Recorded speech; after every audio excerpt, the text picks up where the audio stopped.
மறந்து போய்விட்டது. கொஞ்சம் தெரியும். கொஞ்சம் தெரியும். Hindi काफी याद है. ஹிந்தி நிறைய ஞாபகம் இருக்குது. But it's nice to come back here and have the dosas and the vadas every morning. இங்கே திரும்ப வந்து தோசைகளும் இட்லிகளும் சாப்பிடுறது ரொம்ப அருமையாக இருக்கிறது. My mother used to have a perfect description of me. என்னை குறித்து என்னுடைய தாயார் இப்படி விவரிப்பார்கள். Dandu sotarama gundu potavada, you know that. So what is that? Sotarama. He doesn't know. I was wandering all over the world, but when there was food on the table I would come back. நான் உலகம் முழுக்க சுத்துவேன், ஆனால் மேஜையில சாப்பாடை வைத்த உடனே அங்கே இருப்பேன்வாங்க. The first time I ever went to a Christian meeting was because they were going to serve some food. முதல் முறையாக நான் ஒரு கிறிஸ்தவ கூட்டத்துக்கு போனபோது அங்கே ஏன் சென்றேன் என்றால் அங்கே சாப்பாடு போட போகிறார்கள் என்றார்கள். That's true. I understood that.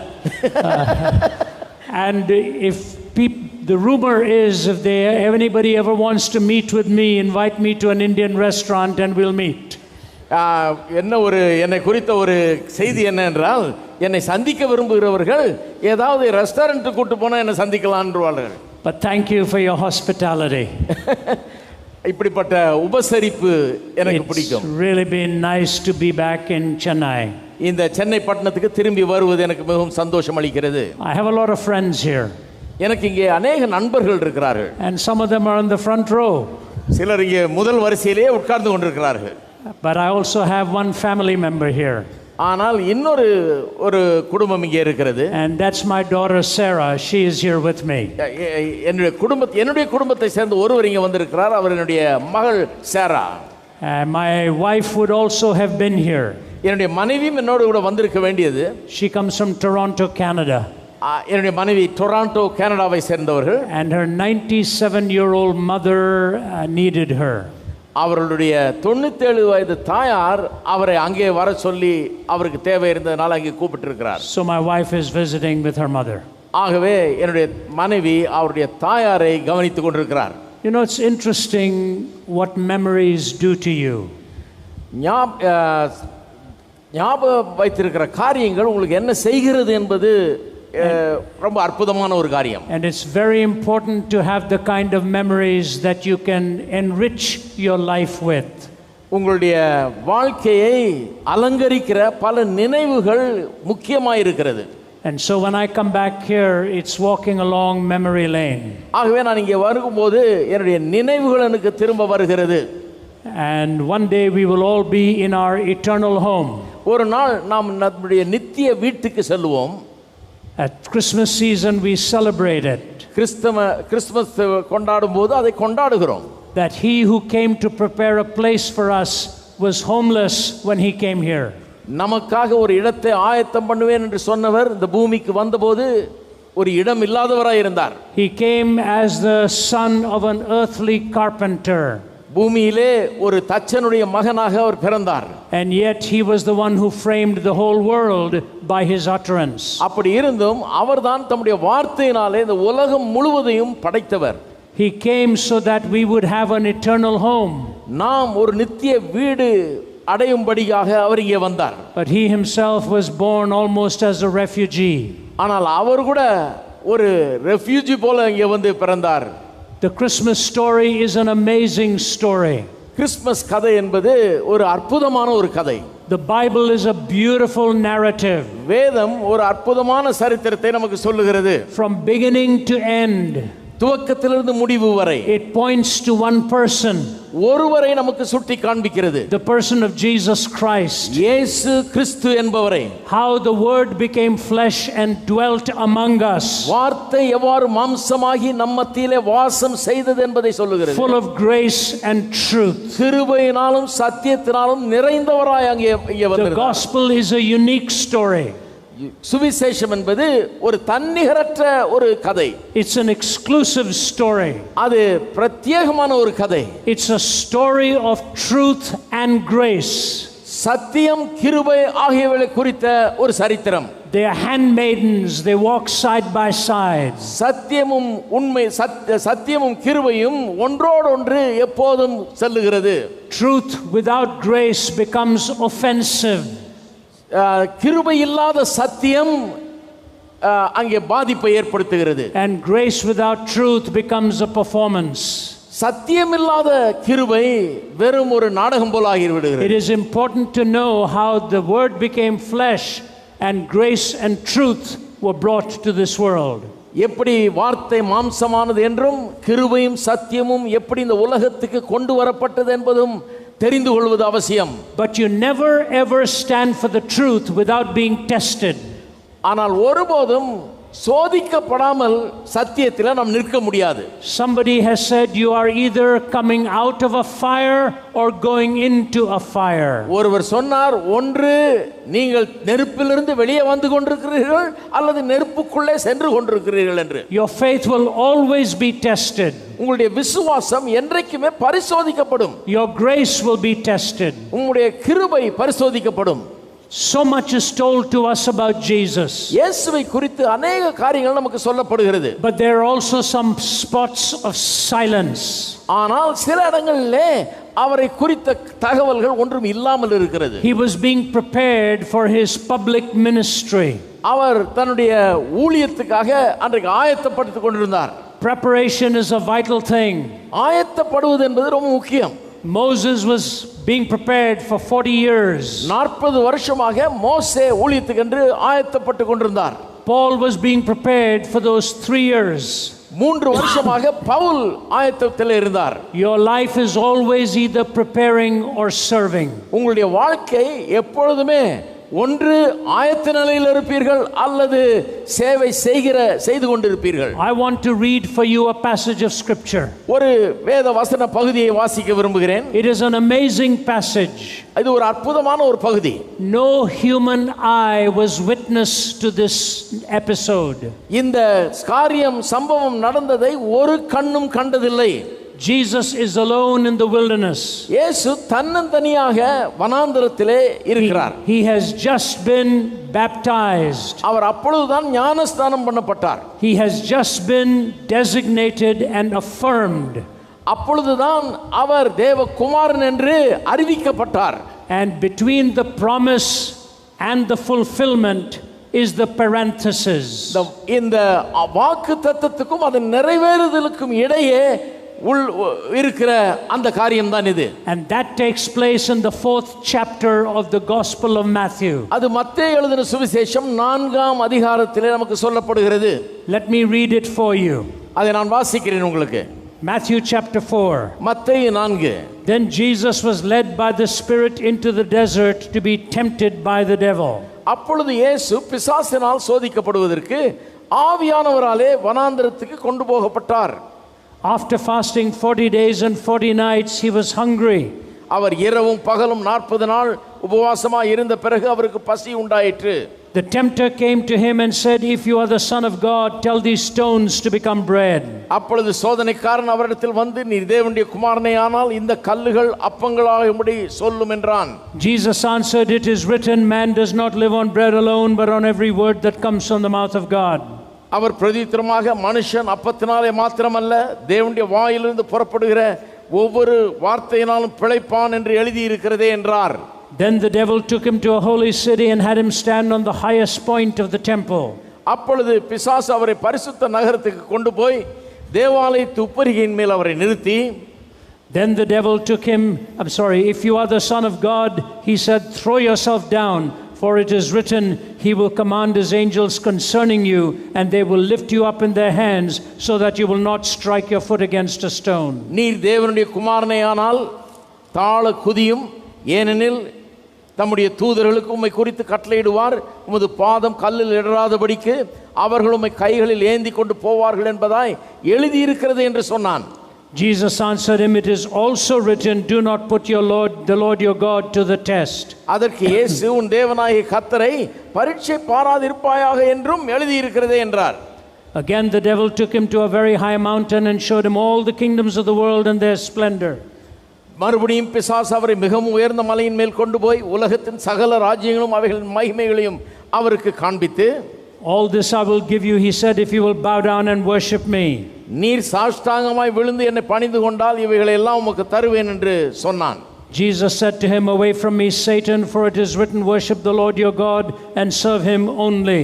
அப்பொழுது இயேசு, அப்பாலே போ சாத்தானே, உன் தேவனாகிய கர்த்தரை பணிந்து கொண்டு அவர் ஒருவருக்கே ஆராதனை செய்வாயாக என்று எழுதியிருக்கிறதே என்றார். Then the devil left him, and angels came and attended him. அப்பொழுது பிசாசானவன் அவரை விட்டு விலகி போனான். உடனே தேவதூதர்கள் வந்து அவருக்கு பணிவிடை செய்தார்கள். It's a fascinating narrative. இது மிகவும் அற்புதமான ஒரு சம்பவம். What is the difference? என்ன வித்தியாசம்? In the beginning in the garden there was a temptation. ஆரம்பத்திலே தோட்டத்திலே ஒரு சோதனை நடந்தது. Man was tempted to play God.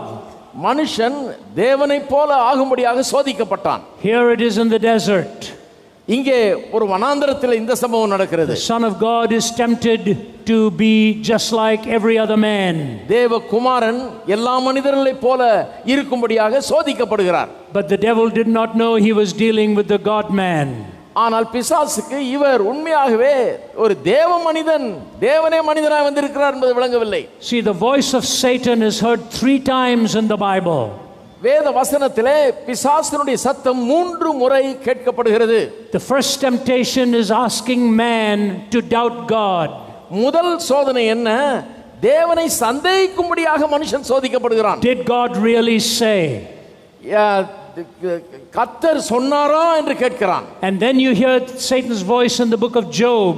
பிறகு சாத்தானுடைய சத்தத்தை யோபுவின் புத்தகத்திலே கேட்கிறோம். He's trying to tempt God to distrust man. தேவன் வந்து மனுஷன் மேலே நம்பிக்கை வைக்க கூடாது என்று தேவனை அவன் பரிசோதிக்கிறான். Do you think Job is serving you for nothing? அவன் கேட்கிறான், யோபு சும்மாவா உம்மை சேவிக்கிறான்? First temptation, alluring man to doubt God. முதல் சோதனை என்ன? மனுஷனை சோதித்து தேவனை சந்தேகிக்க சொல்லுகிறான். Second temptation, alluring God to doubt man. இரண்டாவது சோதனை என்ன? தேவன் மனுஷனை சந்தேகிக்க வேண்டும் என்று தேவனுக்குள்ள சந்தேகத்தை எழுப்புகிறான். The third temptation, மூன்றாவது சோதனை, he runs up against the God man. இந்த தேவ மனிதனுக்கு எதிராக வருகிறான். What is he going to do? என்ன செய்ய இருக்கிறான்? He can do only one thing. ஒன்றை தான் அவன் செய்ய முடியும். He can take the scriptures and quote them in fragments. வேத வசனத்தை எடுத்து பிரித்து பிரித்து துண்டு துண்டாக அவரிடத்திலே சொல்ல வேண்டும். If you take a text without a context, it becomes a pretext. ஒரு வசனத்தை எடுத்து அதனுடைய சந்தர்ப்ப சூழ்நிலை இல்லாமல் அதை சொல்லும்போது அந்த வசனம் திரிக்கப்படுகிறது. You see how important it is to know the word of God. தேவனுடைய வார்த்தையை நாம் அறிந்து வைத்திருப்பது எவ்வளவு அவசியம் என்பதை எண்ணி பாருங்கள். Because Satan comes with a partial text. ஏனென்றால் பிசாசு எப்பவும் ஒரு வசனத்தின் ஒரு பகுதியை மட்டும் கொண்டு வருகிறான். Jesus puts it into the total context. ஆனால் இயேசு எப்பொழுதும் அதை முழு சந்தர்ப்ப சூழ்நிலையோடு நமக்கு சொல்லுகிறார். And so even though I am dealing with the issue of temptation, நான் இங்கு இந்த இயேசுவை சோதித்த அந்த சோதனை குறித்து பேசினாலும் I'm really going to try and answer for you, why are you here in this world? உண்மையாகவே நான் இன்றைக்கு சொல்ல விரும்புவது என்ன பதில் சொல்ல விரும்புகிறேன். நீங்கள் ஏன் இந்த உலகத்தில் இருக்கிறீர்கள் என்பதை காட்ட விரும்புகிறேன். What is life all about anyway? வாழ்க்கை எதை குறித்தது? What does living really mean? வாழ்வது என்றால் என்ன? அதன் அர்த்தம் என்ன? That question is answered in this passage. அந்த கேள்விக்கு இந்த வேத பகுதியிலே பதில் கொடுக்கப்பட்டிருக்கிறது. Let us go one step at a time.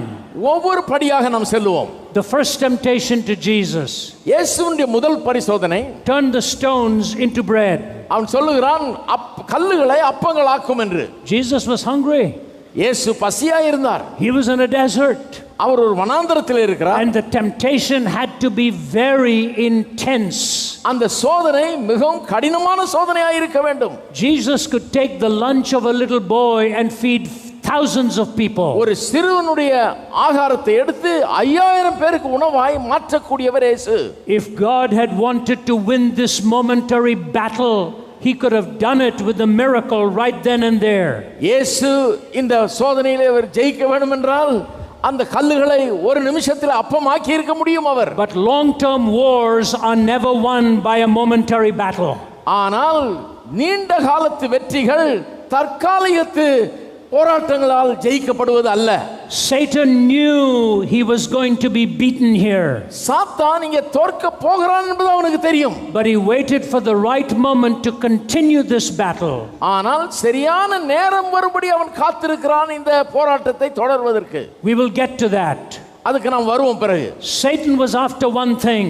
பிசாசு ஒரு காரியத்துக்கு பின்னாலே செல்லுகிறான். To destroy God's plan of redemption. தேவன் மனுஷனுடைய மீட்புக்காக வைத்திருக்கிற திட்டத்தை அழித்து போட வேண்டும் என்பதுதான் அவனுடைய நோக்கம். Jesus was interested in one thing. ஆனால் இயேசு ஒரு காரியத்தை மனதில் வைத்திருந்தார். To fulfill the purpose for which he was sent. அவர் எதற்காக அனுப்பப்பட்டாரோ அந்த நோக்கத்தை நிறைவேற்ற வேண்டும் அவர் ஒரே மனதாய் இருந்தார். You must always have the long term view. நாம் எப்பொழுதும் நீண்டகால குறிக்கோளை மனதிலே வைத்து வாழ வேண்டும். When you have that long term view, you know which turns to take and which turns not to take. நீண்டகால குறிக்கோள் எங்கே செல்லுகிறோம் என்பதை குறித்து தெளிவு இருக்கும்போது எங்கே எந்த பக்கம் திரும்ப வேண்டும் என்பது நமக்கு தெளிவாய் இருக்கும். Establish your purpose in life and on that purpose base every choice. உங்களுடைய வாழ்க்கையின் நீண்டகால நோக்கத்தை முதலே ஸ்தாபிக்க வேண்டும். அந்த நோக்கத்தின்படி வாழ்க்கையின் எல்லா காரியங்களையும் நாம் தெரிந்து கொள்ள வேண்டும். In one sense, triumphs or tragedies are momentary. ஒரு விதத்தில் பார்க்க போனால் வெற்றிகளும் தோல்விகளுமே தற்காலிகமான ஒன்று. I was on a program in Washington a little while ago. கொஞ்ச நாட்களுக்கு முன்பாக வாஷிங்டன்ல ஒரு புரோகிராமுக்கு போயிருந்தேன். And there was another woman on the program. அந்த நிகழ்ச்சியில இன்னொரு பெண் ஒருவர் வந்திருந்தார். She was in her late 40s. அவர்கள் 40 வயதுக்கு மேற்பட்டவர்கள். Completely blind. முற்றிலும் கண் பார்வையற்றவர். I think she'd gone blind about 15-16 years ago. அதற்கு முன்னால ஒரு 15-16 வருஷத்துக்கு முன்பாக அவர் கண் பார்வையை இழந்து விட்டார். She said something that moved me deeply. அவர் சொன்ன காரியம் என்னுடைய இருதயத்தை அப்படியே அசைத்தது. She said it's a terrifying thought for me that every morning when I open my eyes I am still living in the dark. எனக்கு என்ன ஒரு பயமளிக்கக்கூடிய ஒரு எண்ணம் என்று சொன்னால் ஒவ்வொரு நாளும் நான் கண்ணை திறக்கும் போது நான் இன்னும் இருளிலே தான் வாழ்ந்து கொண்டிருக்கிறேன் என்பதை நினைக்கும் போதே பயங்கரமாக இருக்கிறது என்றார். Every day I live in the dark. ஒவ்வொரு நாளும் இருளிலே வாழுகிறேன். And somebody asked me, how do you live like this? ஒருவர் என்னை கேட்டார் என்று சொன்னார். அதாவது நீங்கள் எப்படி இப்படி வாழுகிறீர்கள் என்று கேட்டாராம். And so here's what she said. அவருக்கு இவர் இப்படியாக பதில் அளித்தார். My blindness is temporary. என்னுடைய பார்வையற்ற நிலை தற்காலிகமானது. I will open my eyes and live for eternity. ஆனால் என்னுடைய கண் திறக்கப்பட்டு நான் நித்தியமாக வாழுவேன். This world is a short time, eternity is a long time. இந்த உலகம் தற்காலிகமானது, நித்தியமானது. And so here's the temptation. ஆகவே சோதனை இதுதான். Turn the stones into bread. கல்லுகளை அப்பங்களாக்கும் என்கிறான். Jesus said no. இயேசு சொன்னார் முடியாது. Man shall not live by bread alone but by every word that proceeds from the mouth of God. மனுஷன் அப்பத்தினாலே மாத்திரமல்ல தேவனுடைய வாயிலிருந்து புறப்படுகிற ஒவ்வொரு வார்த்தையினாலும் பிழைப்பான் என்கிறார். It's a fascinating response. இந்த பதில் அற்புதமானது. What Jesus is really saying is this. இயேசு என்ன சொல்லுகிறார் என்றால் your problem and my problem உன்னுடைய பிரச்சனையும் என்னுடைய பிரச்சனையும் is not fundamentally material. அது வெறும் இந்த உலகத்துக்கு அடுத்தது அல்ல. That the fundamental problem within you and me is spiritual.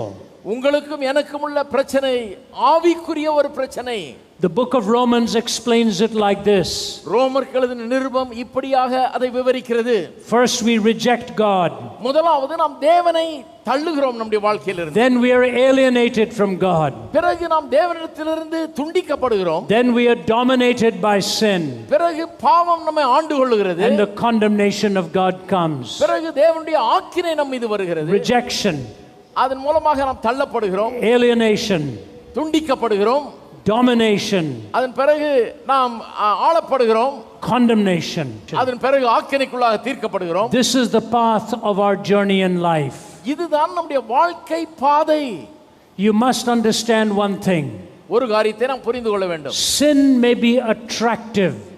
பாவம் கவர்ச்சியா இருக்கலாம். But sin disfigures you. ஆனால் பாவம் நம்மை உருக்குலைக்கிறது. And ultimately will destroy you. கடைசியிலே அது நம்மை அழித்து விடுகிறது. That's what God said to Cain.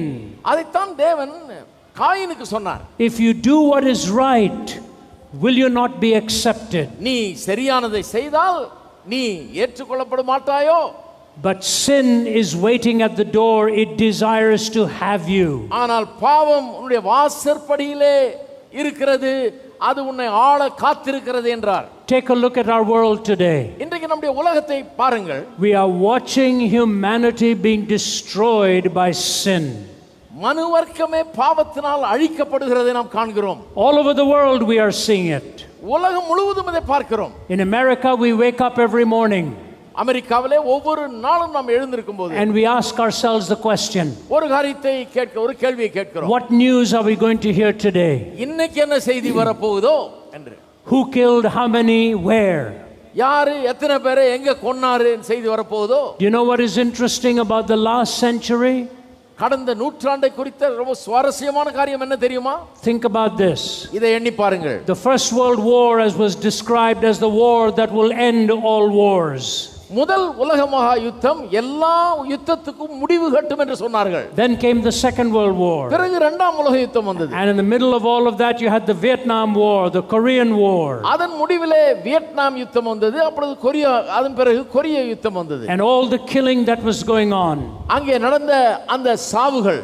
Do you know that in the 20th century we killed more people in war than all of the previous centuries combined? உங்களுக்கு தெரியுமா, 20ஆம் நூற்றாண்டிலே கடந்த எல்லா நூற்றாண்டுகளிலும் மொத்தமாய் நடந்த கொலைகளை காட்டிலும் அதிக கொலைகள், சாவுகள் 20ஆம் நூற்றாண்டிலே நடைபெற்றது என்று? For many years I have told this story and it's the simplest way to get the truth across. அநேக வருஷங்களாக நான் இந்த ஒரு கதையை சொல்லி வருகிறேன். ரொம்ப எளிதாக சத்தியத்தை அது வெளிப்படுத்தும். The most famous 20th century journalist in the United Kingdom was a man by the name of Malcolm Muggeridge. England தேசத்தை சேர்ந்த மிகப்பெரிய பத்திரிகையாளர் ஒருவர் இருக்கிறார். அவருடைய பெயர் மால்கம் மகரிட்ஜ். He loved India. இந்தியாவை அதிகமாய் நேசித்தவர். He wrote so much about India. இந்தியாவை குறித்து நிறைய எழுதி இருக்கிறார் அவர். He taught journalism in India. இந்தியாவிலே வந்து வாழ்ந்து பத்திரிகையாளர்களுக்கு அவர் போதித்திருக்கிறார். I had the privilege of meeting Malcolm Muggeridge 7 months before he passed away. அவர் மரிப்பதற்கு 7 மாதத்துக்கு முன்பு அவரை சந்திக்கும் வாய்ப்பு எனக்கு கிடைத்தது. His house had so many pictures of his memories from India. இந்தியாவின் நினைவாக பல படங்களை அவர் வீடு முழுவதும் மாட்டி வைத்திருந்தார். But he looks back to India to trace his spiritual journey. ஏனென்றால் அவர் தன்னுடைய ஆவிக்குரிய பயணத்தை இந்தியாவிலே தான் ஆரம்பித்தார் என்று சொல்லுகிறார். You see, he was living in the south. அவர் இங்கே தெற்கு பகுதியில் வாழ்ந்து வந்தார். And he woke up one morning. ஒரு காலை வேளையில எழுந்தாராம். And he went to the river to have a swim. அந்த ஆற்றிலே போய் நீந்தலாம் என்று போனாராம். And in the distance he saw a woman come to have her morning bath. தூரத்திலே ஒரு பெண் ஒருவள் ஆற்றுக்குள்ளே இறங்கி கொண்டிருக்கிறாள் குளிக்கும்படியாக. And his evil heart began to beat out evil desires. அவருடைய பொல்லாத இருதயமானது பொல்லாத ஆசையை அவருக்கு தூண்டியது. So he started to swim towards her. ஆகவே தண்ணீரில் இறங்கி அவளை நோக்கி நீந்தினாராம். He said in his heart he knew he shouldn't be doing this. அவருடைய உள்ளம் சொல்லுகிறது இவர் இதை செய்யக்கூடாது என்று. But he kept swimming. ஆனால் நீந்தி போகிறார். And he came closer and closer to the woman. கிட்ட அந்த பெண்ணை நெருங்கி வந்து விட்டார். She had wanted to be private. அவள் தனியாக குளித்துக் கொண்டிருக்கிறாள். But he came closer. அவள் அருகிலே வந்து விட்டார் அவர். And he lifted his head out of the water. வந்தவர் தண்ணிக்குள்ள இருந்து தலையை தூக்கினார். And this terrified woman covered her arms over her body like this. பயந்து போன அந்த பெண் தன்னுடைய சரீரத்தை தன்னுடைய கைகளால் மூடிக்கொண்டாளாம். And Muggeridge says this. மகரிட்ஜ் இதை சொல்லுகிறார். I looked at her face. அவளுடைய முகத்தை நான் கண்டேன். And I realized she was a woman with leprosy. அவள் ஒரு குஷ்டரோகியான பெண் என்பதை அப்பொழுதுதான் எனக்கு தெரிந்தது என்றார். And I could see her hands full of leprosy. கை முழுவதும் அந்த குஷ்டரோகத்தினால் அழிந்திருந்தது. He said I felt sick in my stomach. என்னுடைய வயிற்று அப்படியே பெரட்டுகிறது போல இருந்தது என்றார். I was about to say what an ugly woman. நான் என்ன அசிங்க அவலட்சணமான ஒரு பெண் என்று வாயை திறந்து சொல்லலாம் என்றிருந்தேன். And then he said, but that was not the right response. ஆனால் எனக்குள்ளே சொல்லிக்கொண்டேன், அதல்ல விஷயம். The right response was to know what an ugly heart he was living with. எது சரியான விஷயம் என்றால் என்னுடைய இருதயம் எவ்வளவு பொல்லாததா இருக்கிறது. We ask about all the evil that is around in the world. இந்த உலகத்தில் இருக்கிற எல்லா தீமையும் நாம் பார்க்கிறோம். Have we dealt with the evil that is inside our world? ஆனால் நம்முடைய உலகமாகிய இந்த இருதயத்துக்குள்ள இருக்கிற தீமையை நாம் மேற்கொண்டிருக்கிறோமா? Have we seen how wretched this heart is? நம்முடைய இருதயம் எவ்வளவு பொல்லாதது என்பதை கண்டிருக்கிறோமா? Lust of the flesh, மாம்சத்தின் இச்சை, lust of the eyes, கண்களின் இச்சை, and the pride of life. வாழ்க்கை ஜீவனத்தின் பெருமை. Jesus reminded us that our primary malady was spiritual, not material. நம்முடைய அடிப்படை பிரச்சனை ஆவிக்குரிய ஒன்று, வெறும் உலகத்துக்குரிய காரியம் அல்ல. It was years later that Muggeridge started to follow Jesus Christ himself. பல வருஷங்களுக்கு பிறகு இந்த பத்திரிகையாளர் மகரிட்ஜ் இயேசுவை பின்பற்ற ஆரம்பித்தார். And he wrote the book Jesus Rediscovered. Jesus rediscovered என்கிற இயேசுவை மறுபடியும் கண்டுபிடித்தேன் என்கிற ஒரு புத்தகத்தை எழுதினார். Somebody said it was the wrong title. சிலர் சொன்னார்கள் இது தவறான தலைப்பு என்று. They said he should have written it saying Muggeridge Rediscovered. அவர் இப்படி எழுதியிருக்க வேண்டும், மகரிட்ஜ் இயேசுவை மகரிட்ஜ் தன்னை திரும்ப கண்டுபிடித்தார் என்று எழுதியிருக்க வேண்டும் என்றார். He came to Jesus because he saw who he really was in here. அவர் இயேசு வண்டியில வந்தபோது அவர் உண்மையாகவே இங்கே இருதயத்தில் என்னவாய் இருக்கிறார் என்பதை கண்டுகொண்டார். I have a friend who is a sculptor. ஒரு சிற்பி எனக்கு தெரியும். And he has sculpted a body lying on the sidewalk. ஒரு பிளாட்ஃபார்ம்ல கிடந்த ஒரு சரீரத்தை சிற்பமாக வடிவமைத்தார். Drunk with a bottle in his hand. அந்த பிளாட்ஃபார்ம்ல கிடந்த ஒருவன் பாட்டில கையில வைத்துக் கொண்டிருக்கிற மாதிரி குடித்தவன் போல. And he told my wife and me, this is a self portrait. அவர் என்ன சொன்னார் என் மனைவிக்கும் எனக்கும், இது என்னை குறித்த படம் என்றார். He said this describes me. இது என்னை விவரிக்கிறது. He said I've read the Bible many times. நான் வேதாகமத்தை பலமுறை வாசித்திருக்கிறேன். He said 5 of the most important words in the English Bible. ஆங்கில வேதாகமத்திலே வரும் 5 முக்கியமான வார்த்தைகள் இவைகள் என்றார். About the prodigal son. அந்த கெட்ட குமாரன் கதையில வருகிறது. When he came to himself.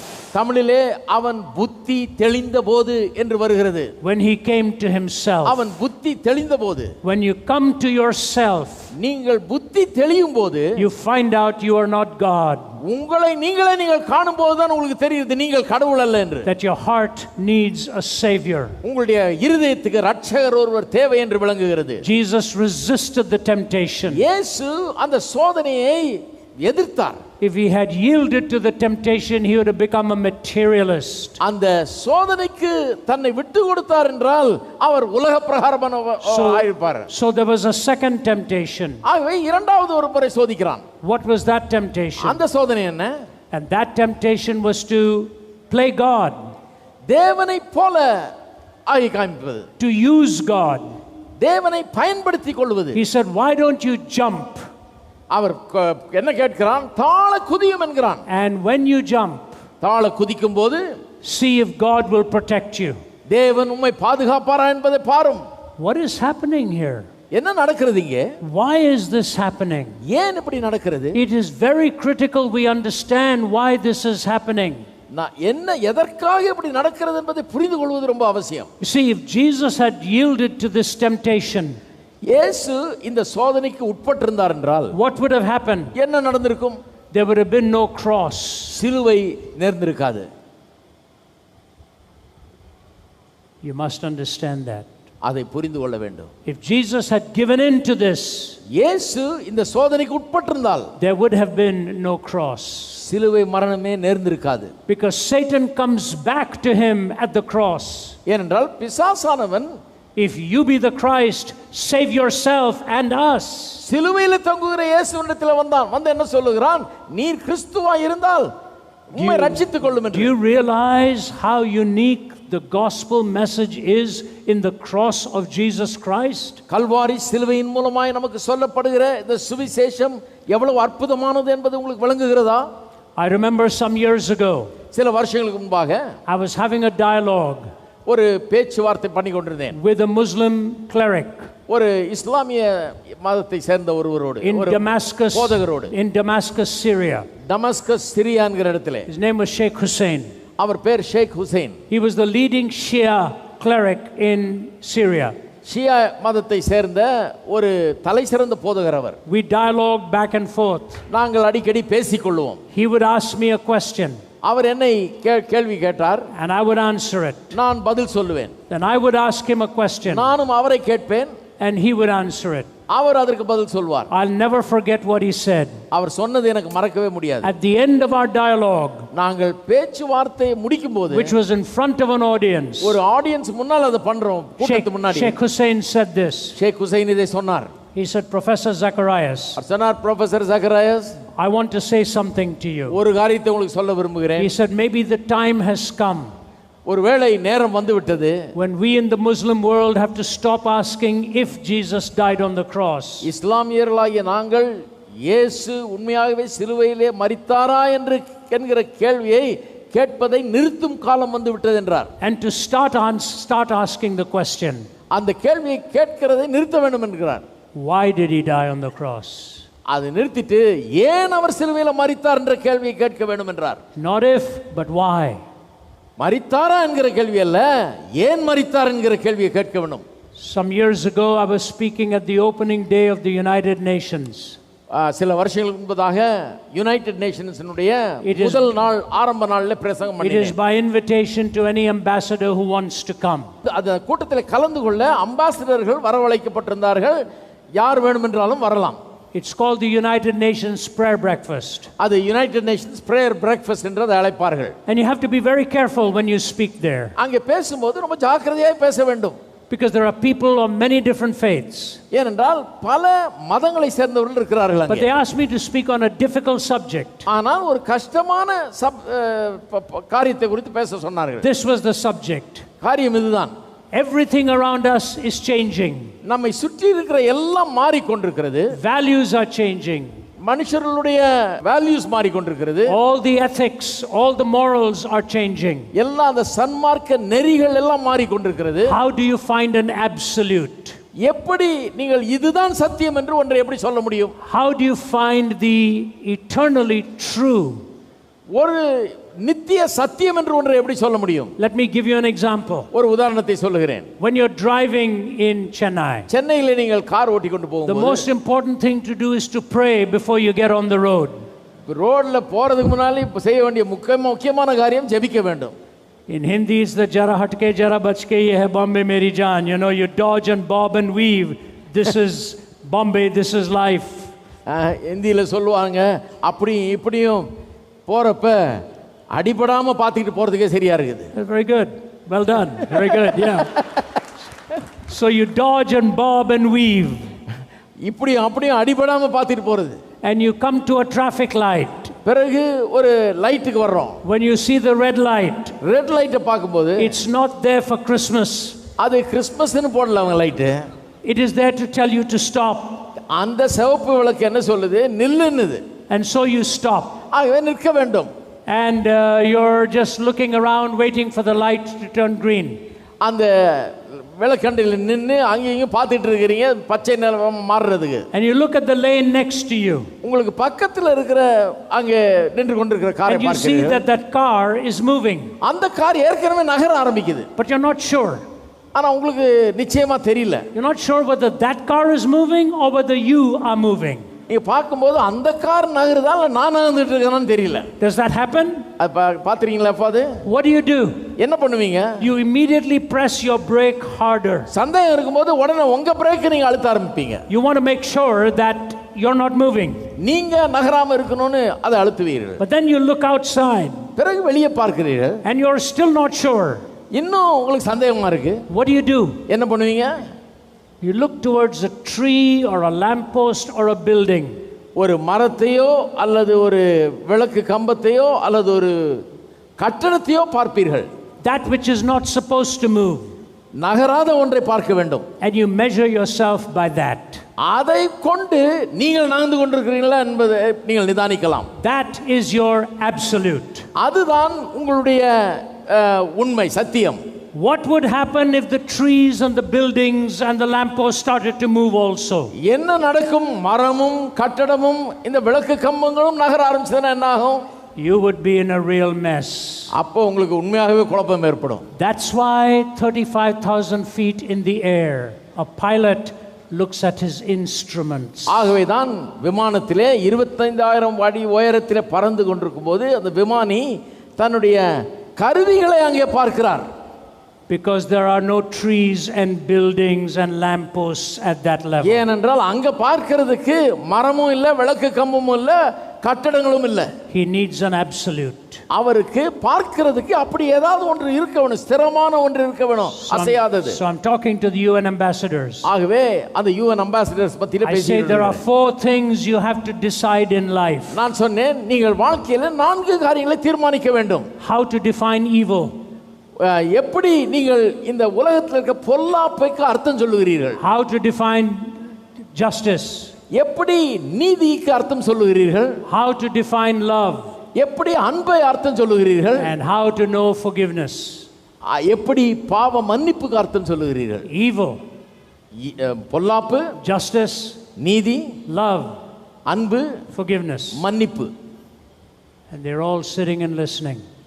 அவர்கள் எல்லாரும் உட்கார்ந்து கேட்டுக்கொண்டிருக்கிறார்கள். I said there is one place in the world where these 4 things come together. இந்த 4 காரியங்களும் ஒன்றாய் வருகிற ஒரு இடம் இருக்கிறது. On a hill called Calvary. Kalvari என்னும் ஒரு மலை மீது.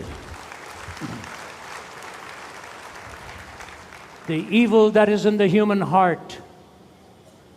இருதயத்தில் இருக்கிற பொல்லாப்பு. The justice by which God lives. தேவன் நீதியுள்ளவராய் இருக்கிறாரே, அந்த நீதியுள்ள வாழ்க்கை. The love that he expresses. அவர் காண்பிக்கும் அன்பு. And the forgiveness that he offers. அவர் கொடுக்கும் மன்னிப்பு. There was silence in the auditorium. அந்த இடம் முழுவதும் அமைதியால் நிறைந்தது அன்றைக்கு. And some of the ambassadors were standing in line to come and shake hands at the end of it. முடிந்த பிறகு சில தேசத்தின் பிரதிநிதிகள் அங்கே வரிசையாய் நின்றார்கள் என்னுடைய கரத்தை குலுக்குவதற்கு. And one ambassador said this to me. ஒரு பிரதிநிதி சொன்னார். He said, Mr. Zacharais.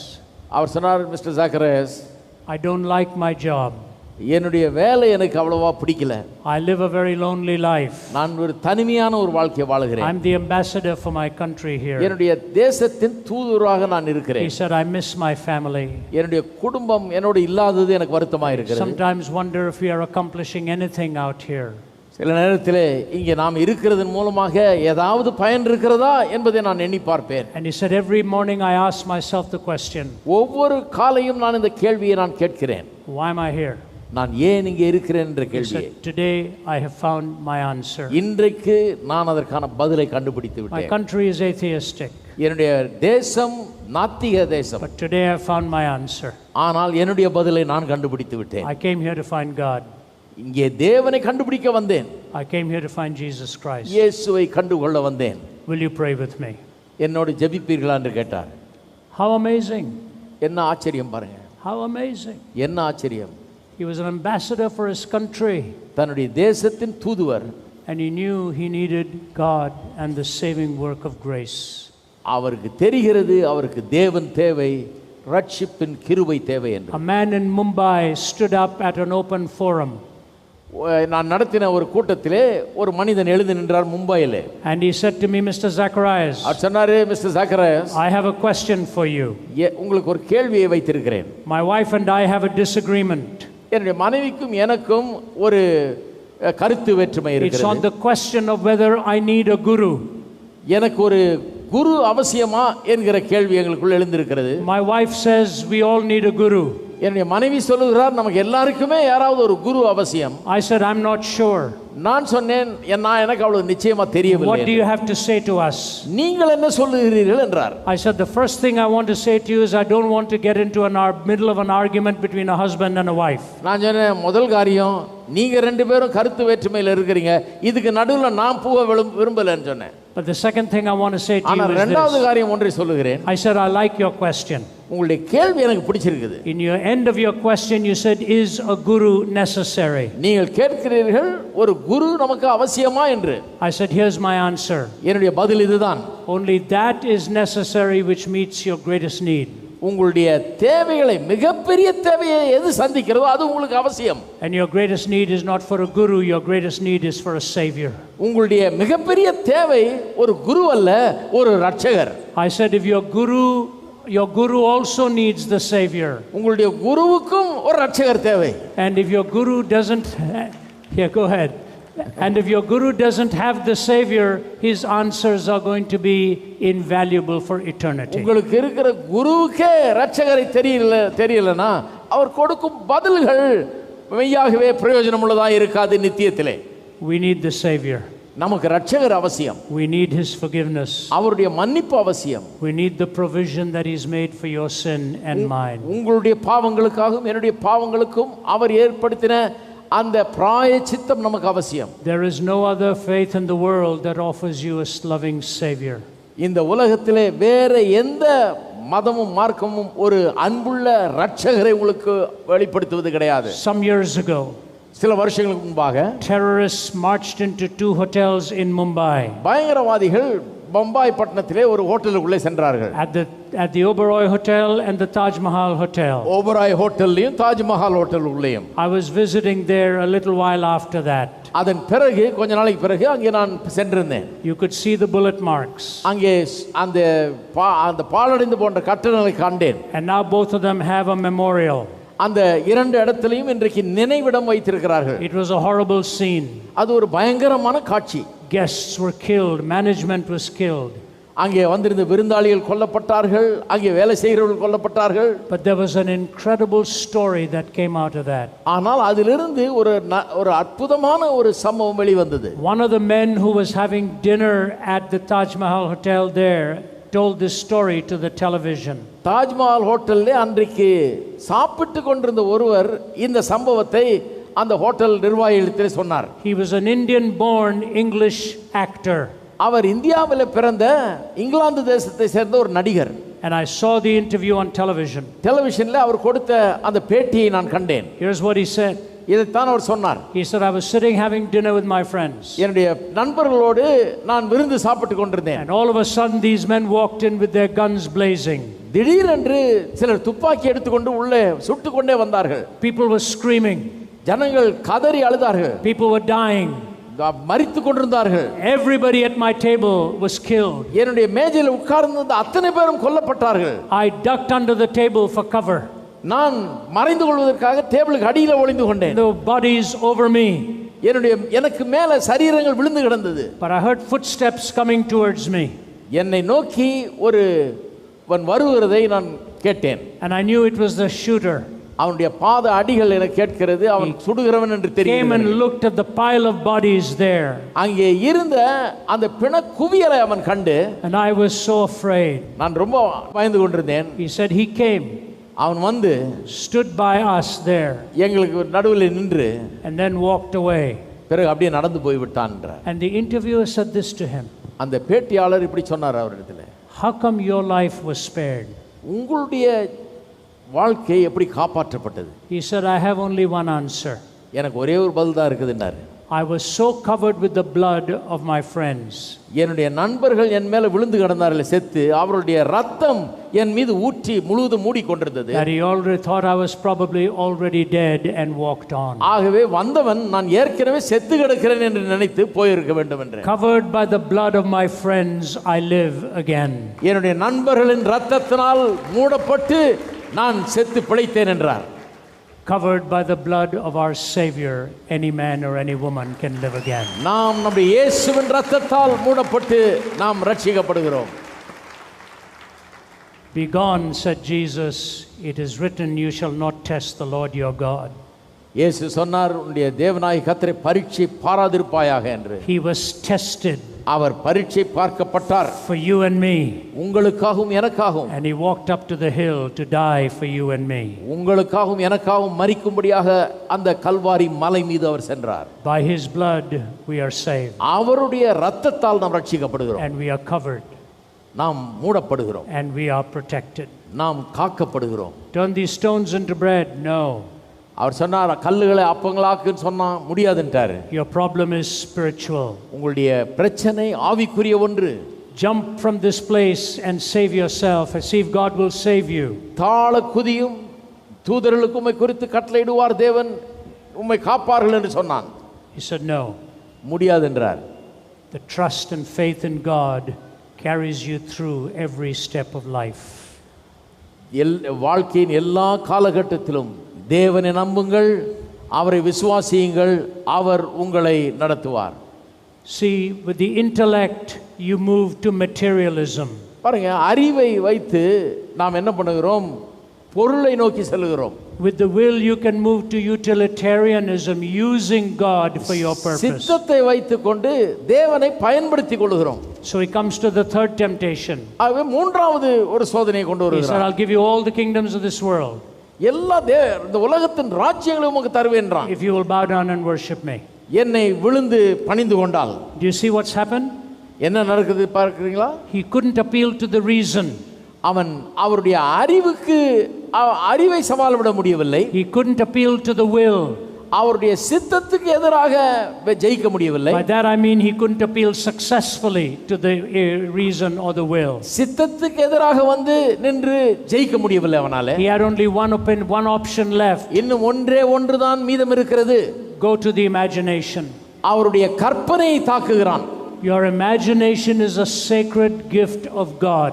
உங்களுடைய கற்பனை என்பது தேவன் உங்களுக்கு கொடுத்த நல்ல ஈவு.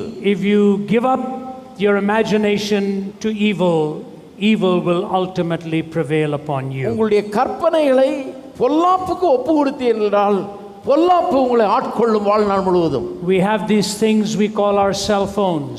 செல்போன் என்று இன்றைக்கு எல்லாரும் வைத்திருக்கிறோம். And they call them smartphones. அவர்களுக்கு என்ன பேர் வச்சிருக்காங்க? Smart போன்ன்றாங்க. I heard somebody saying it may be a smartphone but it's not a wise phone. அது ஸ்மார்ட் போனா இருக்கலாம், ஆனா ஞானமான போன் கிடையாது. The phone doesn't give you wisdom, it only gives you options. இந்த போன் உங்களுக்கு ஞானத்தை தருவதில்லை, பல தெரிந்து கொள்வதற்கு பல காரியங்களை தருகிறது அவ்வளவுதான். It is God who gives you wisdom. ஆனால் தேவன் மட்டும் தான் ஞானத்தை தருகிறவர். We have young people today இன்றைக்கு நம் வாலிபர்கள் நம்ம மத்தியில் இருக்கிறார்கள், exposed to all of this. அவர்கள் எல்லாம் இந்த செல்போன் அவர்களிடத்தில் இருக்கிறது. The devil is referred to the prince of the power of the air. பிசாசானவன் ஒரு இந்த வான மண்டலங்களில் இருக்கிற அசுத்த ஆவிகள் கொண்டு செயல்படுகிறான். And he's using the power of the air to invade the imagination of young people. இந்த வான மண்டலங்களில் உள்ள அவனுடைய சேனைகளை பயன்படுத்தி இந்த வாலிபர்களுடைய மனதை தாக்க, கற்பனையை தாக்க முற்படுகிறான். I often tell my colleagues, என்னோட வேலை செய்பவர்களுக்கு நான் சொல்லுவதுண்டு, temptation almost always begins with the eyes. சோதனை எப்போதும் நம்முடைய கண்களிலிருந்து தான் ஆரம்பிக்கிறது. Manage your eyes. உங்களுடைய கண்களை நீங்கள் ஆளுகை செய்ய வேண்டும். Control your focus. உங்களுடைய எதன் மீது கண்களை வைக்கிறீர்கள் என்பதில் ஜாக்கிரதையாக இருக்க வேண்டும். I have a practice when I travel. நான் பிரயாணம் பண்ணும்போது நான் ஒரு காரியத்தை கடைபிடிக்கிறேன். I almost never turn on the television. நான் டெலிவிஷனையே ஆன் செய்வது கிடையாது. If I do, it's for one or two things. அதை ஆன் பண்ணனா ஏதாவது ஒன்று ரெண்டு காரியத்துக்கு தான் ஆன் பண்ணுவேன். I want to get the latest news. இருக்கிற சமீபத்தில் வந்த செய்திகளை கேட்க, or I want to get the latest sports information. அல்லது இந்த ஸ்போர்ட்ஸை பற்றி சில தகவல் பெற்றுக்கொள்ள. And then I use this only to get the cricket scores. இந்த போனை எதுக்கு பயன்படுத்துறேன்னா கிரிக்கெட் ஸ்கோர் பார்க்கிறதுக்கு மட்டும்தான். I've never lost my love for cricket. Cricket நேசிப்பதை நான் இதுவரைக்கும் நிறுத்தவே இல்லை. Although today it's become a bit of a lunacy and I'm embarrassed to even admit it. இந்த கிரிக்கெட் எனக்கு ஒரு பைத்தியமாக இருக்கிறது, அதை ஒத்துக்கொள்வது எனக்கு வெட்கமாக இருக்கிறது. பைத்தியம் is right. That's what it's become. Yeah. பைத்தியம் தான் correct. Here's what I want to say to you. இதைத்தான் உங்களுக்கு சொல்ல விரும்புகிறேன். Who governs your life of pleasure? உங்களுடைய இன்பங்களை, வாழ்க்கையில் இருக்கிற இன்பங்களை யார் ஆளுகிறார்? How do you differentiate between legitimate pleasure and illegitimate pleasure? சரியான இன்பத்திற்கும் தவறான இன்பத்திற்கும் எப்படி வித்தியாசம் கண்டுபிடிக்கிறீர்கள்? You know, I have met many people in my travels. என்னுடைய பயணத்திலே பலரை நான் சந்திக்கிறேன். I remember once I was in Bangkok, Thailand. தாய்லாந்தில் உள்ள பேங்காக் பட்டணத்திலே ஒரு முறை இருந்தேன். And there was a famous film actor there. அங்கே ஒரு மிகப்பெரிய சினிமா நடிகர் இருந்தார். I only knew his name. அவருடைய பெயர் மட்டும் தான் எனக்கு தெரியும். And the general manager of the hotel called me in my room. அந்த ஹோட்டலுடைய ஜெனரல் மேனேஜர் என்னை அறையில் அழைத்து, and he said, there's a famous actor here, he needs to see you. ஒரு பிரபல நடிகர் ஒருவர் வந்திருக்கிறார், அவர் உங்களை பார்க்க வேண்டும் என்று விரும்புகிறார் என்றார். I said to him, how does he know me? நான் கேட்டேன், அவருக்கு என்ன எப்படி தெரியும் என்று. He said, actually he doesn't know you. அவர் சொன்னார், உங்களை உண்மையாகவே அவருக்கு தெரியாது, but his life is a mess. ஆனால் அவருடைய வாழ்க்கை ரொம்ப மோசமான நிலையில் இருக்கிறது. And so I told him he needs to know you. ஆகவே நான் சொன்னேன், உங்களை காண வேண்டும் அவர் என்று. So I said, thank you for offering my services. நான் சொன்னேன், என்னை பற்றி சொல்லி என்னுடைய சேவையை நான் அவருக்கு செய்ய நீங்கள் வழிவகுத்ததுக்கு நன்றி. So I went down for breakfast the next morning. அடுத்த நாள் காலையிலே பிரேக்ஃபாஸ்ட்டுக்கு போனேன். He was sitting at the table. இந்த மேஜையில் உட்கார்ந்திருந்தார். I didn't have to ask anybody to tell me. There he was, handsome, charismatic, and having his coffee. இவர்தான் அவர்னு யாரும் சொல்ல வேண்டியதே இல்லை. பார்க்கறதுக்கே ரொம்ப ஜோரா இருந்தார், நல்லா உடுத்தி கொண்டு அழகாக இருந்தார், உட்கார்ந்து காஃபி அருந்தி கொண்டிருந்தார். He had won an Oscar for his acting. அவருடைய நடிப்புக்காக ஆஸ்கர் விருதை பெற்றவர் அவர். So we started talking. நாங்கள் பேச ஆரம்பித்தோம். I said, what brings you here? நான் கேட்டேன்.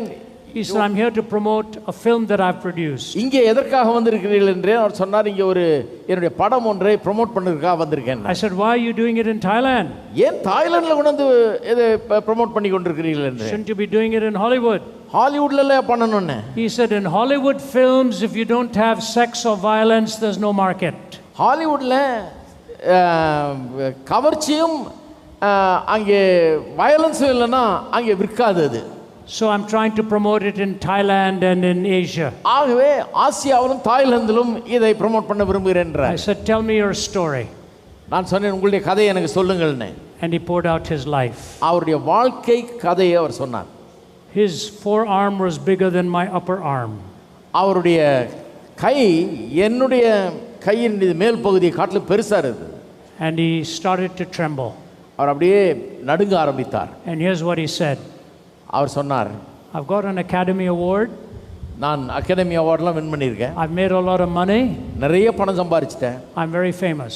நான் மிகவும் பிரபலமாக இருக்கிறேன். But I have lost my family completely. ஆனால் என்னுடைய குடும்பத்தை முற்றிலுமாய் இழந்து விட்டேன் என்றார். I have no fellowship with my family, my sons or my daughters. I'm alienated from them. என்னுடைய மகன்கள் மகள்கள் என்னுடைய குடும்பத்தோடு எனக்கு எந்த தொடர்பும் இல்லை, துண்டிக்கப்பட்டு விட்டேன் என்றார். At the end of the morning, அந்த காலை வேளையின் கடைசியில I put my hand on his arm.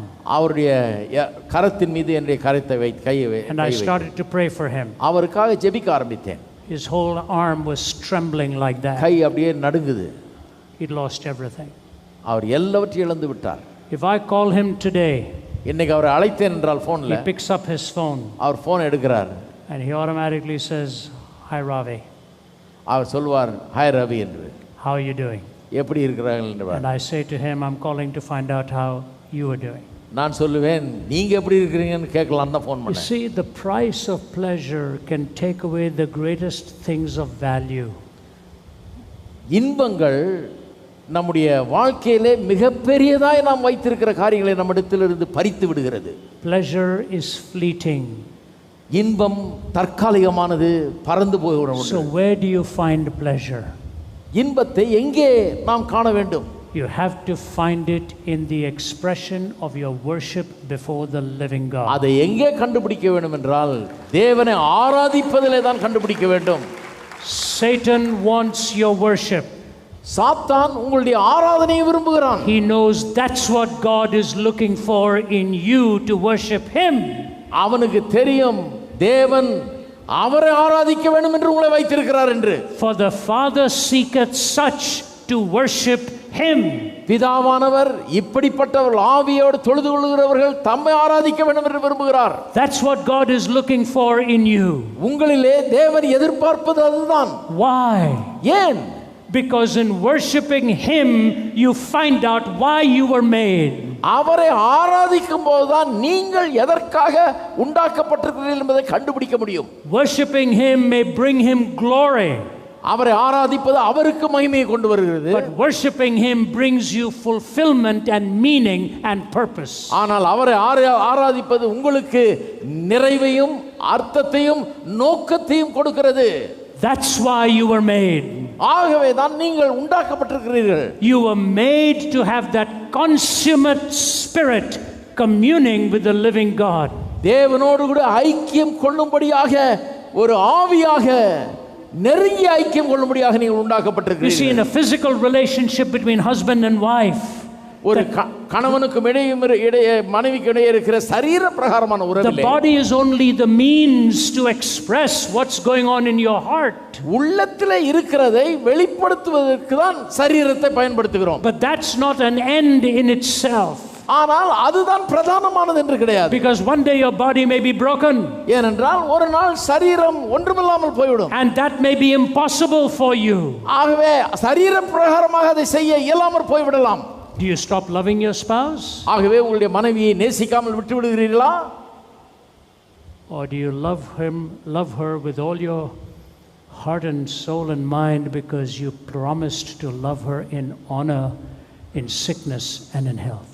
அல்லது அவளை உங்களுடைய ஆவி, ஆத்மா, சரீரம், பலம் மொத்தத்தையும் வைத்து அவளை அன்பு கூறுகிறீர்களா? ஏனென்றால் அவளை அன்பு கூறுவேன், வாழ்விலும் தாழ்விலும் சுகத்திலும் துக்கத்திலும் நன்மையிலும் தீமையிலும் அன்பு கூறு என்று வாக்கு பண்ணினதுனால அன்பு கூறுகிறீர்கள். Let me do two things and I'm closing. ரெண்டு காரியத்தை சொல்லிட்டு முடிக்கிறேன். I want to give you a definition of worship. ஆராதனை குறித்த ஒரு விளக்கத்தை தர விரும்புகிறேன். And I want to tell you what that means. அதுக்கு அர்த்தம் என்னன்னு சொல்ல விரும்புகிறேன். Here is the definition of worship. ஆராதனை குறித்த விளக்கம் இதுதான். It's not mine. இது என்னுடையதல்ல. It was given by the famous Archbishop William Temple. William temple என்கிற ஒரு பெரிய ஆர்ச் பிஷப் கொடுத்த ஒரு விளக்கம். Worship is the submission of all of our nature to God. ஆராதனை என்பது நம்முடைய சுவாபம் முழுவதையும் தேவனுக்கு கீழ்ப்படுத்துவது. It's the quickening of conscience by his holiness. அவருடைய பரிசுத்தத்தால் மனசாட்சியை உயிர்ப்பிப்பது. Nourishment of mind by his truth. சத்தியத்தால் மனதை கட்டி எழுப்புவது. Purifying of imagination by his beauty. அவருடைய அழகை கொண்டு கற்பனையை சுத்திகரிப்பது. Opening of the heart to his love. அவருடைய அன்புக்கு நம்முடைய இருதயத்தை திறப்பது. And submission of will to his purpose. சித்தத்தை அவருடைய நோக்கத்துக்கு கீழ்ப்படுத்துவது. Conscience, mind, heart, will. நம்முடைய மனசாட்சி, நம்முடைய சித்தம், நம்முடைய மனது எல்லாவற்றையும் தேவனுக்கு கீழ்ப்படுத்துவது. All this expressed எல்லாவற்றையும் is the greatest expression of the human experience. எல்லாவற்றையும் வெளிப்படுத்தி தேவனுக்கு எல்லாவற்றையும் கீழ்ப்படுத்துவதுதான் மனுஷன் காண்பிக்கக்கூடிய மிகப்பெரிய ஆராதனை. Expressed to God. தேவனிடத்தில் அதை வெளிப்படுத்துகிறோம். The greatest expression you have is worship. நமக்கு இருக்கிற மிகப்பெரிய ஒரு காரியமே ஆராதனை தான். That's why Satan wants you. ஆகவே தான் பிசாசு உங்களை அடைய விரும்புகிறான். He wants to take you away from the purpose for which you were made and to serve his purpose instead. நீங்கள் எந்த நோக்கத்துக்காக உண்டாக்கப்பட்டீர்களோ அந்த நோக்கத்திலிருந்து உங்களை விலக்கி அவனுடைய நோக்கத்தை நீங்கள் சேவிக்கும்படியாக விரும்புகிறான். That's why churches teach. ஆகவே தான் சபைகள் போதிக்கின்றன. To reach the mind. மனதை அங்கே ஆளுவதற்கு. That's why we sing. ஆகவே தான் நாம் பாடுகிறோம். To stir the imagination. நம்முடைய கற்பனைகளை தூண்டி எழுப்புவதற்கு. That's why we take the Lord's Supper. ஆகவே தான் கர்த்தருடைய பந்தியிலே பங்கு கொள்கிறோம். To touch, to taste, to commune. அதை தொட்டு அதை வாங்கி புசித்து குடித்து அவரோடு ஒன்றாகும்படியாக. That's why we have fellowship with each other. ஆகவே தான் ஒருவரோடொருவர் ஐக்கியம் கொள்கிறோம். Worship is the greatest expression of your soul. ஆராதனை என்பது உங்களுடைய ஆத்துமாவின் முழு வெளிப்பாடு. You see, in every other faith, எல்லா மதங்களிலும் you go to the temple. ஒரு கோயிலுக்கு செல்லுகிறீர்கள். In the Christian faith, ஆனால் கிறிஸ்தவ மதத்திலே you bring the temple with you. ஆலயத்தை உங்களோடு கொண்டு வருகிறீர்கள். This is the temple of the living God. இது ஜீவனுள்ள தேவனுடைய ஆலயமாய் இருக்கிறது. You can worship him riding a bicycle or in a taxi. ஒரு டாக்ஸில போகும்போதும் நீங்கள் ஆராதிக்கலாம், ஒரு சைக்கிள்ல போய் கொண்டிருக்கும்போதும் நீங்கள் ஆராதிக்கலாம். In fact, here's what I want to say to you. கவனிங்கள் சொல்ல விரும்புகிறதை. The only reason you're here is not to worship. நீங்கள் இங்கே வந்திருப்பது ஆராதிப்பதற்கல்ல. You're here to worship in community. நீங்கள் இங்கே ஒன்று கூடி ஆராதிக்கும்படியா வந்திருக்கிறீங்க. You were already worshiping before you came here. நீங்க வர்றதுக்கு முன்னாடியே ஆராதிச்சிட்டு தான் இருக்கீங்க. You and I cannot keep worship to 2 hours on Sunday. நீங்களும் நானும் ஆராதனையை வெறும் வாரத்துக்கு ஒரு முறை ஞாயிற்றுக்கிழமையில 2 மணி நேரத்துக்குள்ள அடைக்கிட முடியாது. Worship runs parallel with your life. ஆராதனை என்பது நம்முடைய வாழ்க்கையோடு செல்லுகிறது.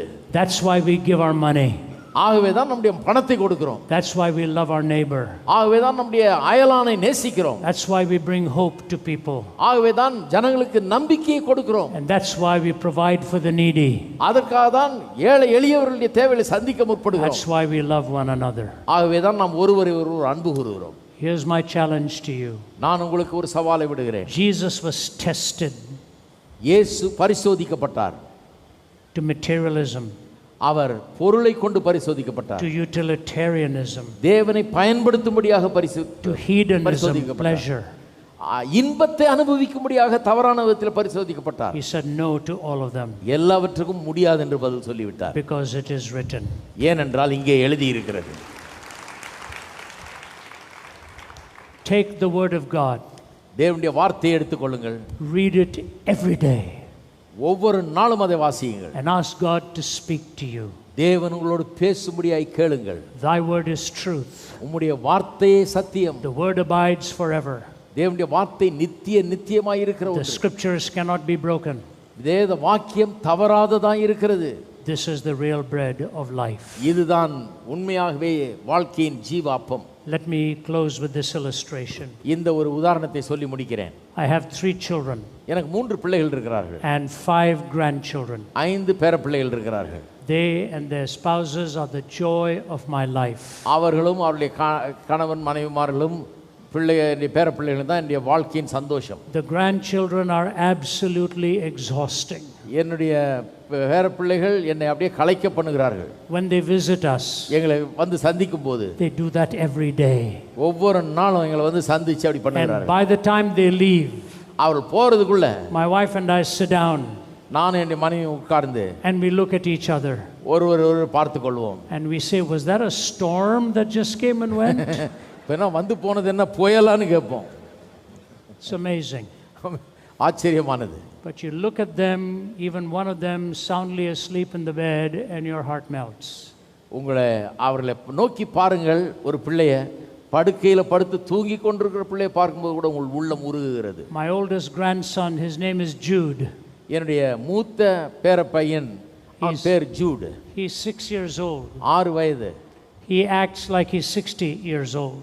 ஆனால் 16 வயது மாதிரி நடந்து கொள்வான். His language is unbelievable. அவனுடைய பேசுகிற விதம் அபாரம். He knows so many big words. பெரிய பெரிய வார்த்தைகள்லாம் கற்று வச்சிருக்கான். When he was 3.5 years old, 3 வயது இருக்கும்போது my daughter Naomi, என்னுடைய மகள் Naomi, she is a tiny little one. அவள் சின்ன பிள்ளையா இருந்தாள். Like that kanderi molaga, you know, that strong pepper. Yeah. அந்த மிளகா இருக்குல்ல, பச்சை மிளகா. Yeah, pacha molaga is right. Real strong one. Okay. Really strong, world woman. பச்சை மிளகா ரொம்ப அவ்வளோ காரமா இருக்கும். She will fight for me for everything. என்னிடத்துல எல்லாத்துக்கும் சண்டை போடுவாள். Her, my daughter does too, my son does too. I'm just using my second one as an illustration here. எல்லாருமே என் பிள்ளைங்க எல்லாருமே அப்படி பண்ணுவாங்க. என் மகளை நான் ஒரு உதாரணமா பயன்படுத்துறேன். So when her second son was 3.5 years old, அவளுடைய இரண்டாவது மகன் 3 வயது இருக்கும்போது she lost her car keys. அவளுடைய கார் சாவியை தொலைத்து விட்டாள். Couldn't find them. கண்டுபிடிக்க முடியல. So she slaps her forehead. தலையிலே அடிச்சிட்டா. And she says, I think I'm losing my mind. சொன்னால் என் மனதே பேதலிச்சு போயிடுச்சு. And the little boy Jude comes in front. அந்த ஜூட் அந்த சின்ன பையன் முன்னால வந்து And he says to her this. அவள்கிட்ட இப்படி சொன்னான். He said, Mommy, சொன்னா, அம்மா, whatever you do, என்ன செஞ்சாலும் please don't ever lose your heart because I am in there. உங்க இருதயத்தை மட்டும் காணாம போட்டுறாதீங்க, ஏன்னா நான் அங்க இருக்கிறேன்னா. Don't ever lose your heart because I am in there. நான் உங்களுடைய உள்ளத்துல இருக்கிறதுனால அதை தொலைச்சிராதீங்கன்றான். I have my children and my grandchildren in my heart. என்னுடைய பிள்ளைகளையும் என்னுடைய பேரப்பிள்ளைகளையும் என்னுடைய உள்ளத்திலே வைத்திருக்கிறேன். I will pay with my life for them. என்னுடைய ஜீவனை அவர்களுக்காக நான் கொடுப்பேன். And I'm merely a human being. நான் ஒரு சாதாரண மனுஷன் தான். How much greater is God? தேவன் அதை காட்டிலும் எவ்வளவு பெரியவர். There's a hymn that goes this way. ஒரு பாடல் இப்படி சொல்லுகிறது. I sometimes think about the cross. சில நேரங்களிலே நான் சிலுவை குறித்து எண்ணி பார்க்கிறேன். and shut my eyes and try to see நான் என்னுடைய கண்களை மூடி பார்க்க முயற்சிக்கிறேன். the cruel nails, the crown of thorns, and Jesus crucified for me. அவருடைய கைகளில் அடிக்கப்பட்ட அந்த கொடூரமான ஆணிகளையும் தலையில் வைக்கப்பட்ட அந்த முள் கிரீடத்தையும் அவர் எனக்காக சிலுவையில் அறையப்பட்டதையும் எண்ணி பார்க்கிறேன். But even if I could see him, I would see only a little part அவரை பார்த்தாலும் ஒரு சிறிய பகுதியை மட்டுமே பார்க்க முடிகிறது. of that great love which like a fire is always burning in his heart. அந்த அன்பு ஒரு அக்கினியை போல அவருடைய உள்ளத்திலே எரிந்து கொண்டிருக்கிறது. Even if I could see him die, I would only see a little part அவர் மரிக்கிறதை நான் கண்டால் கூட ஒரு சிறிய பகுதியை தான் காண முடியும். of that great love which like a fire is always burning in his heart. அவருடைய அன்பு அக்கினியை போல அவருடைய உள்ளத்திலே கொழுந்து விட்டு எரிந்து கொண்டிருக்கிறது. God's love for you burns within his heart. தேவனுடைய அன்பு உங்களுக்காக அவருடைய இருதயத்துக்குள் கொழுந்து விட்டு எரிந்து கொண்டிருக்கிறது. That's why he said no to the tempter. ஆகவே தான் சோதிக்கிறவனை பார்த்து அவன் சொல்லுகிறதை செய்ய முடியாது என்றார். So that he could go to Calvary, ஏனென்றால் அவர் அப்பொழுதுதான் கல்வாரிக்கு செல்ல முடியும், rise again from the dead, மரித்தோரிலிருந்து எழும்ப முடியும். and he's promised to return for you and me. உங்களுக்காகவும் எனக்காகவும் திரும்ப வருகிறேன் என்றும் வாக்கு பண்ணியிருக்கிறார். First time he came here homeless. முதல் முறையாக வந்தபோது இடமில்லாத தங்க இடமில்லாதவராக வந்தார். When he comes again, he's coming to take us home. அவர் திரும்ப வரும்போது ஒரு வீட்டை ஆயத்தம் பண்ணி அங்கே நம்மை கொண்டு போக முடியாது வருகிறார். To prepare a place for you and me is his mission now. அவர் உங்களையும் என்னையும் ஆயத்தப்படுத்தி கொண்டிருக்கிறார். அவருடைய வேலை அதுதான் இன்றைக்கு. But that preparation is in your heart and mine. அந்த ஆயத்தம் இன்றைக்கு உங்களுடைய உள்ளத்திலும் என்னுடைய உள்ளத்திலும் நடந்து கொண்டிருக்கிறது. Do you know him? அவரை நீங்கள் அறிந்திருக்கிறீர்களா? Have you committed your life to him? அவருக்கு உங்களுடைய வாழ்க்கையை ஒப்பு கொடுத்திருக்கிறீர்களா? Do you worship him in spirit and in truth? அவரை ஆவியோடும் உண்மையோடும் தொழுது கொள்கிறீர்களா? Those of you listening in another part of the world, உலகத்தின் மற்ற பகுதியிலிருந்து கேட்டுக்கொண்டிருக்கிறவர்கள், you may be in your living room or your bedroom or your office. உங்களுடைய வீட்டிலே படுக்கறையிலோ அல்லது உங்களுடைய அலுவலகத்திலோ உட்கார்ந்து கேட்டுக்கொண்டிருக்கலாம். You may be alone or you may be with your friends. தனியாகவோ நண்பர்களோடவோ இருக்கலாம். God is there in your room. உங்களுடைய அறையிலே தேவன் அங்கே இருக்கிறார். He will answer the cry of your heart. உங்களுடைய இருதயத்தின் வேண்டுதலை அவர் கேட்பார். Invite him in. அவரை நீங்கள் உங்கள் வாழ்க்கைக்குள்ள அழையுங்கள். Let this heart become his home.